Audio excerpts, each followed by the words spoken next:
గుజరాత్లో 8 మంది ఉగ్రవాదులని anti terrorism squad వాళ్ళు అరెస్ట్ చేశారు. వీళ్ళందరూ కూడా ఇప్పుడున్నటువంటి యువతని మార్చడానికి, ఉగ్రవాదం వైపు వాళ్ళందరినీ కూడా తీసుకెళ్లడానికి సహాయ శక్తులా కూడా ప్రయత్నాలు చేస్తూ ఉన్నారు.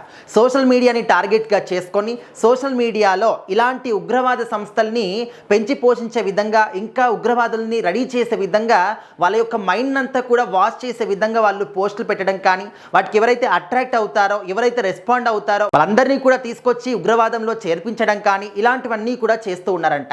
అంటే ఇక్కడ మనము క్లియర్గా గమనించాల్సినటువంటి విషయం ఏంటంటే, వీళ్ళందరూ కూడా దాదాపుగా 20 నుంచి 25 ఏళ్ళ మధ్యలో ఉన్న వాళ్ళే. చక్కగా ఈ ఏజ్లో చదువుకొని అండ్ వాళ్ళ కుటుంబానికి మంచి పేరు తీసుకురావడమో, లేకపోతే ఏదో ఒక ఉద్యోగాన్ని సాధించడమో, దేశం కోసం ఏదో ఒకటి చేయాలని ఇలాంటి ఆలోచన ఉండాలి. కానీ ఇలాంటి ఏజ్లో, చదువుకునే ఏజ్లో ఉగ్రవాద సంస్థల వైపు వెళ్ళడం ఏంటి? వాళ్ళు కూడా మళ్ళీ ఇంకా వేరే వాళ్ళని ఉగ్రవాద సంస్థల్లో చేర్చడానికి ట్రై చేయడం ఏంటి? అసలు ఇలాంటి మాటలు చూస్తుంటే అసలు ఇలాంటి వాళ్ళు మన దేశంలో ఉన్నారా? ఇలాంటి వాళ్ళు చాలామంది కూడా ఉన్నారు. ఎందుకంటే మన జనసంద్రంలోని కలిసిపోయి ఉంటారు, మనతో పాటే ఉంటారు. కానీ మనతో పాటు తిరుగుతూ, మనతో పాటు తింటూ, మనతో పాటు ఉంటూనే వేరే వాళ్ళు యువత మొత్తాన్ని కూడా మనసు చేంజ్ చేసేసి, మైండ్ వాష్ చేసేసి ఉగ్రవాద సంస్థలు చేస్తూ ఉంటారు. అయితే ఇక్కడ ఏంటంటే తల్లి పాలు తాగి తల్లి రమ్మునే గుద్దిన వాళ్ళు అంటారు కదా. సో అలాంటి వాళ్ళు వీళ్ళందరూ కూడా మన దేశం మీద పుడతారు, మన దేశం యొక్క మట్టి మీద బతుకుతూ ఉంటారు, మన దేశం యొక్క తిండి తింటూ ఉంటారు. కానీ ఇతర దేశాల కోసం పనిచేస్తూ ఉంటారు. అది కూడా ఇతర దేశాలు మన దేశానికి ఏమైనా మంచి చేస్తున్నారంటే కాదు, శత్రు దేశాలతోని పొత్తుకూడి వాళ్ళ కోసం పనిచేస్తూ ఉంటారు. ఉగ్రవాద సంస్థల్ని పెంచి పోషించే వాళ్ళతోని వీళ్ళందరూ కూడా సన్నిహితంగా ఉంటూ ఉంటారు. అసలు ఈ విధంగా చేసే వాళ్ళని ప్రభుత్వం ఖచ్చితంగా నడి రోడ్డు మీద ఏ విధంగా శిక్షించాలి అంటే, వాళ్ళని చూస్తే వేరే వాళ్ళు మళ్ళీ ఇలాంటి పనులు చేయాలంటే వెన్నులో వణుకు పుట్టాలి. అలాంటి పనులు అంటే నడి రోడ్డు మీద చంపేయాలి, కాల్చి చంపేయాలి అని చెప్పేసి చాలామంది కూడా భావిస్తూ ఉంటారు.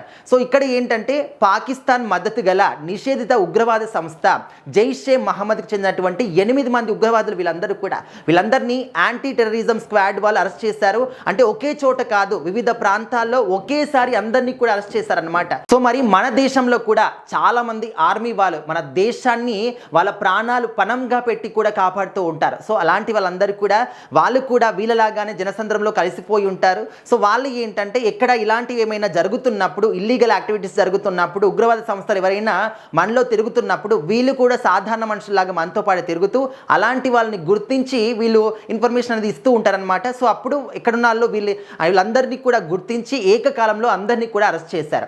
సో మరి అరెస్ట్ చేసిన తర్వాత వాళ్ళ నుంచి తెలిసినటువంటి వివరాలు ఈ విధంగా ఉన్నాయి. అంటే వాళ్ళ టార్గెట్ మెయిన్గా యూత్ అనమాట. ఆ యూత్ ఏంటంటే వీళ్ళు కూడా 20 నుంచి 25 ఏజ్ ఉన్న వాళ్ళే, వీళ్ళు టార్గెట్ చేసే వాళ్ళు కూడా 20 నుంచి 25 ఏజ్ ఉన్న వాళ్ళే అనమాట. సో వాళ్ళందరినీ కూడా ఏంటంటే ఈ ఏజ్లో వాళ్ళ దృష్టి ఎటువైపు మలుపుతుంది, ఖచ్చితంగా వాళ్ళు ఇంకా కంప్లీట్గా దానిలోనే ఉండిపోతారు. ఈ ఏజ్ అనేది అలాంటిది అనమాట. సో ఆ విధంగా వాళ్ళని టార్గెట్ చేసుకొని ఇంకా వాళ్ళ మైండ్ మొత్తాన్ని కూడా వాష్ చేస్తారు. అంటే ఈ దేశం పైన హేట్ చేసే విధంగా చేస్తూ ఉంటారు, దేశ ద్రోహులుగా మారుస్తూ ఉంటారు అనమాట. వాళ్ళ పని అది. ఇంకా ఏది కూడా వాళ్ళు చేయరు. ఎగ్జాక్ట్లీగా పొద్దున్న లేచినప్పటి నుంచి పడుకునేంత వరకు, పడుకున్న తర్వాత కూడా సోషల్ మీడియాలో చేసేటటువంటి యాక్టివిటీస్ ఇదే విధంగా ఉంటాయి. సో ఇలాంటి వాడిని ఖచ్చితంగా ఎక్కడ కనిపించినా కూడా నడి రోడ్డు పైన కాల్ చేస్తే ఇంకొకడు తయారు కాడు అని చెప్పేసి కూడా భావిస్తున్నారు, ప్రజలందరూ కూడా భావిస్తున్నారనమాట.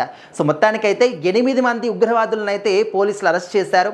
అది కూడా యాంటీ టెర్రరిజం స్క్వాడ్ వాళ్ళే. సో ఇలాంటివి మళ్ళీ జరగకుండా ఉండడానికి పోలీసులే ఏదో ఒకటి అంటే ప్రత్యామ్నాయం కూడా చూడాలి అని చెప్పేసి చెప్తున్నారు. బట్ వాళ్ళ మనసులో నుంచి పుట్టుకొచ్చే ఆలోచనలకి పోలీసులు కాదు ఎవ్వరు కూడా అడ్డుకట్ట వేయలేరు.